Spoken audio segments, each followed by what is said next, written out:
Hi, I'm Ian Carpenter from LiveONE.TV here in New York. And we are with our special guest, Tabitha Ward. She is a candidate in the New York City Mayoral election for 2025. Welcome, Tabitha. Thank you. Thank you for having me. Certainly. So much has happened, and Tabitha was in LiveONE.TV last month. We got to hear extensively on some of your plans and programs. And I recommend to our viewers to watch that video so that they can get a comprehensive understanding of your plans. Tabitha, the news has been like a revolving door of big stories hitting New York. We have, within the last few days, current mayor Eric Adams has been given a pardon by Trump. We have the Elon Musk disclosures with the D.O.G.E, the largest financial audit that's ever happened in the world. Let's just start with Adams. Were you surprised that Donald Trump gave him a pardon? He was indicted and charged with very serious charges. Well, it isn't exactly a pardon. They dropped the charges. However, it is without prejudice. So without prejudice means that they can bring them, those charges can come back again on him. So I just think it's a way for them to kind of control his actions and his behavior. He's not totally in the clear. Exactly. I see. And the latest news I heard about current Mayor Eric Adams is it Tom Homan, who's come from ICE, is I think in New York today, and trying to hammer out the agreement on the police working together with ICE agents to get out gang members in the city. What is your take on that? How would you do things either the same way or differently? What do you think about ICE coming into New York and taking out, I think they're not going after people who've just arrived here and are working. It's my understanding it's people with criminal backgrounds. I completely agree with it. And, under my administration, the police NYPD will work with Homan. NYPD will work with him, and I'm fine with that. I think that is definitely necessary, and I completely agree with it. I think that's exactly what we should do.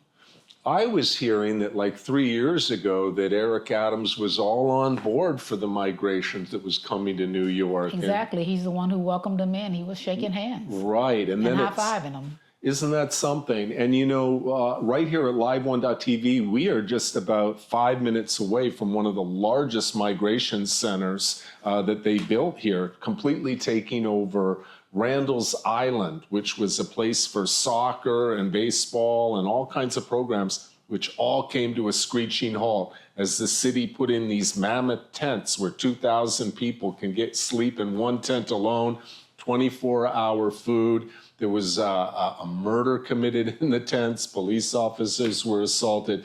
It hasn't worked out very well with a lot of the migrants here, unfortunately. Those actions were what we would consider a misappropriation of funds. The funding was not to go to house them or to have them in this city. The funding was intended to remove them from the city, but that is a misappropriation of funds. Yeah. So going forward, I guess we have to see how things play out with the migrants in New York. I don't imagine they're all going back. Probably most of them will not go back to their home countries, but we'll have to see how that develops. So what do you think about the pardon overall that Trump has given Adams? I mean, were you surprised it happened? There's even a rumor that Democrat Eric Adams may become a Republican. I mean, I can't keep up with this stuff. Well, he certainly worked hard for it. He did a whole lot to try to get whatever he got from him, which is a drop, which like I stated, that it's without prejudice. So it can come up again for him. It can, but he worked hard for it. So he put a lot of time and effort in getting whatever it is that he managed to get from him. Candidate Tabitha Ward, tell us what you think of our governor, Kathy Hochul. I'm very impressed with her. I'm impressed with how she is handling a lot of the situations that is going on. And I really think that she is working with the Trump administration as far as the topics with immigration and in ways to bring jobs and infrastructure back into to New York, into the state of New York, but mainly for New York City. I'm impressed. All right, that's surprising to hear. Now, just in the news, I think it was 2 days ago, Donald Trump, actually last week, he took away the security clearance for Letitia James, the New York Attorney General, for Alvin Bragg, the Manhattan District Attorney, and quite a few other officials, but for New York, those were two big names of people who lost their security clearance. And if my understanding is correctly, the security clearance provides certain officials with sensitive information on threats to the country, and it's given to them because of their position. Even retirees can get these security clearances because they have the experience. It was a pretty big surprise to hear that the sitting Attorney General has lost her security clearance. That's Letitia James. And the sitting Manhattan District Attorney Alvin Bragg has also lost his security clearance. Do you agree with those revocations? I'm not sure if that's a word. But... Well, the thing about security clearances is, they can give it to you and they can take it away. It is simply at their discretion. So when you state that, that several of them have lost their security clearances, it's really at their discretion. It is at the pleasure of whoever it is that administers it. So, they can give it to you and they can take it away. And, whoever, you said Trump took it away. He obviously do not feel like, their job or whatever their function of their job is now. Yeah. He may not feel like they are needed or they're as necessary. To my understanding, when it comes to security clearances, you have to every few years sort of explain or justify your need to continue to have it. Mm-hmm. So it's not something that you will get, you keep for the rest of your life. No. It's not like a pension. Right. You're not gonna, once they give it to you, it's not like a pension to where you keep it for the rest of your life. You literally have to go back and it's like a driver's license almost. Right. You have to renew it. Yeah. And so, apparently when it came time for renewal. Yeah, right. Well, I think his actual comment was, he said, I don't trust them. And that was the basis for it.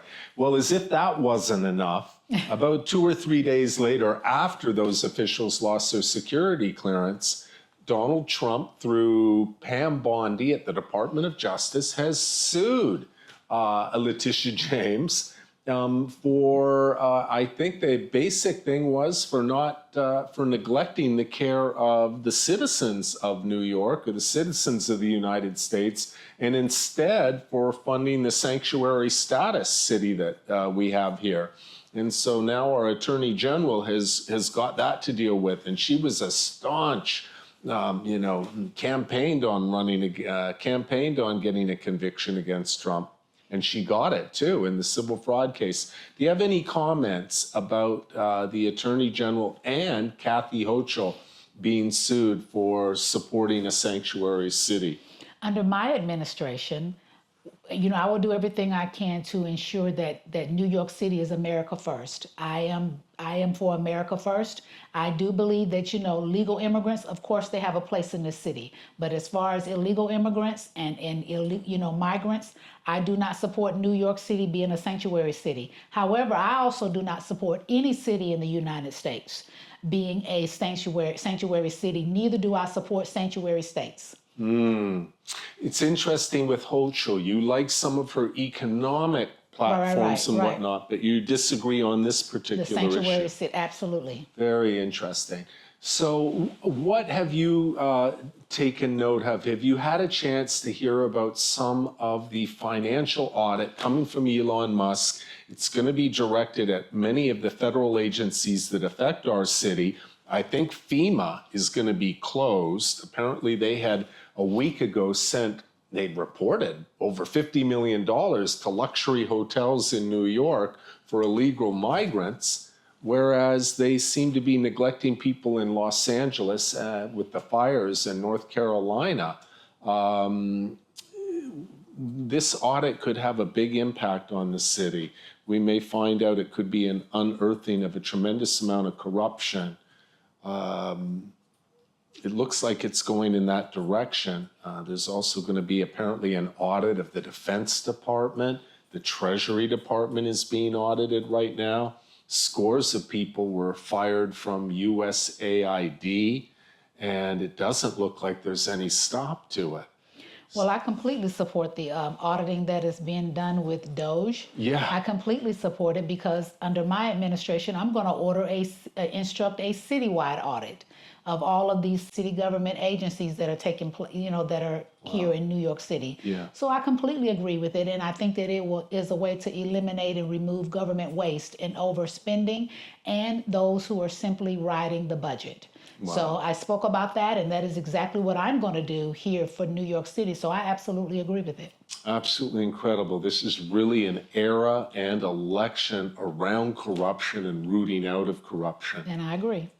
Did you have anything to say about the new commissioner of the police department, Commissioner Tish, I think her name is, and she also has been relieving. There was a scandal of police, I think a Lieutenant Jeffrey Maudry was involved in a really awful sexual scandal, but not just that for the scandal, but many people in internal affairs were apparently not doing their job. There's been a lot of firings within the police department.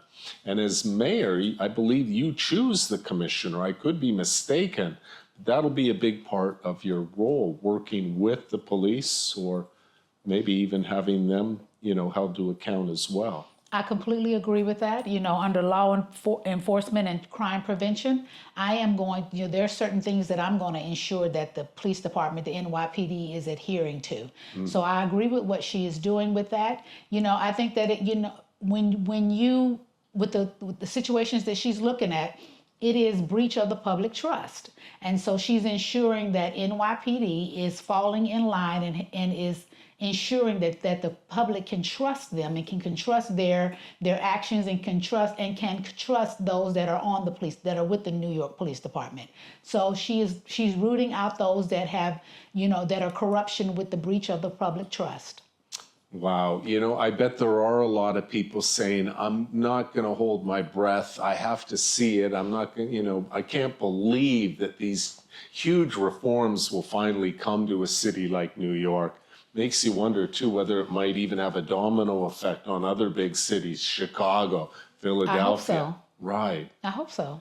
Tell us a little bit more, or tell us as much as you want, about what you would do within the first month or two if you get the position of New York City mayor. I will ensure that each one of my policies are being implemented simultaneously, and I will not allow anyone to thwart me or push my policies aside or go on their own agenda. I will ensure that every policy that I have here, it is going forward, and that no one else on my team is going with their own agenda, but they're in line with what I have here. Great. And Tabitha, have you had a chance to start drawing up a list of people that you would bring with you into your administration, people you trust, respect, admire, or have the right qualities to be in your administration and work with them? I have a few people in mind. I don't want to pull out any names real quick, but I do have a few people in mind. But I'm also impressed with a lot that are in place now, not the ones before, because you have a lot of them that have resigned and have, some of them have been relieved of duties. But, those that are in place now, I'm impressed with a lot of them, but I do have a few names in mind. Right. So some might stay. Now, how are you going to overcome the money that still is a part of elections? I hear a lot of people saying we really could have better elections if we can get the money out of it. But nevertheless, some of the candidates with the money and finance seem to dominate the airwaves. Much of the media in New York is still fake news. And I guess that's a term we've been hearing for a long time. But have you got a strategy to overcome that? I've seen, elections in the past where people have raised a lot of money and they have not won the elections at all. They didn't win at all. So I'm not really too bothered when I see a lot of hear or read where a lot of money is being raised for a particular candidate. New Yorkers are smart. People in this country are smart, and they are going to vote for the person who better aligns with their ideas and the way they think that their city or their state or their country, should go in. So I'm really not too, bothered by that. And no, I don't agree with a lot of money that goes into elections. I think it is, it is misplaced, and it causes the candidates to just politic toward the dollar instead of politicking toward the views or the wants of of his or her constituents. Yeah.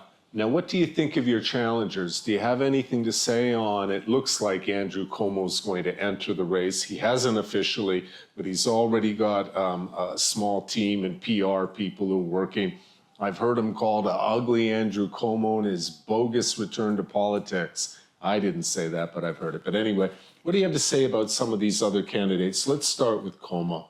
Anybody who feels that they can bring change and make any city, any state, this country better, I applaud their running for office. I completely applaud it. So the more the merrier. I'm for it. To me, I am a support of civics. I enjoy civics and I enjoy public discourse. So I'm fine with it. You mean if everybody gets a chance to express their positions, let the best candidate win? May the best man or woman win. Right. Okay.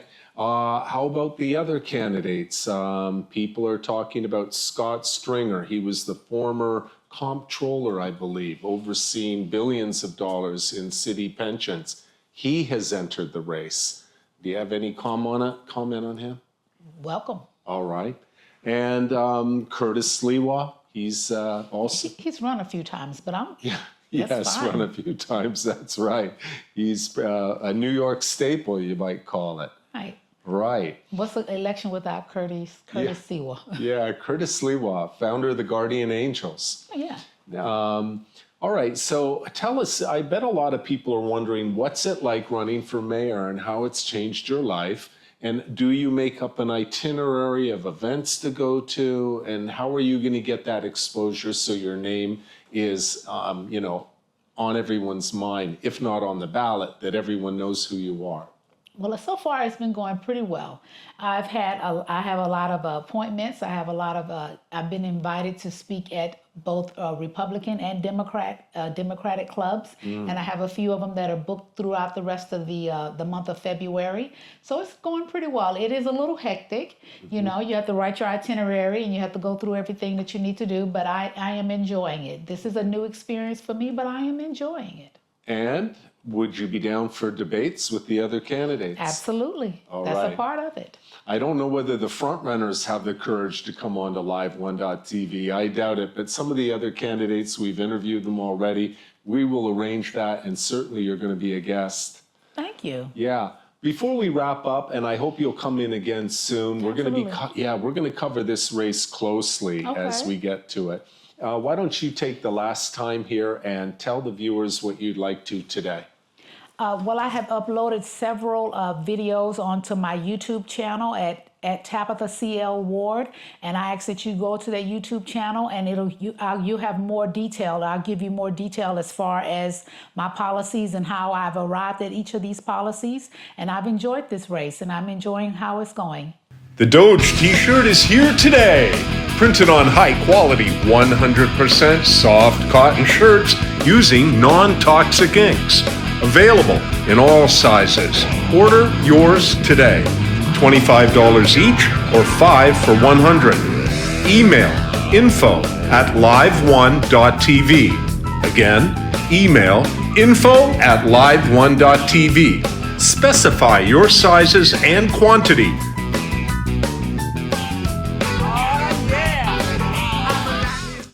Well, we're right back. And Tabitha, tell us about some of your closest advisors. Who are you getting support from? I have a lot of friends that are, I'm in contact with, and they're emailing me and we're talking on the phone, and they're just giving me advice as far as how to go about the campaign. And I'm enjoying that, and they're giving me advice, and I'm receiving a lot of feedback from them, and most of it is positive. Great. Okay, so we're going to put Tabitha Ward's contact information. Thank you so much for coming in today, and we'll see you again real soon, okay? Thank you. Don't forget to follow LiveOne.tv, and we are on X at LiveOne_TV. That's all. Thank you.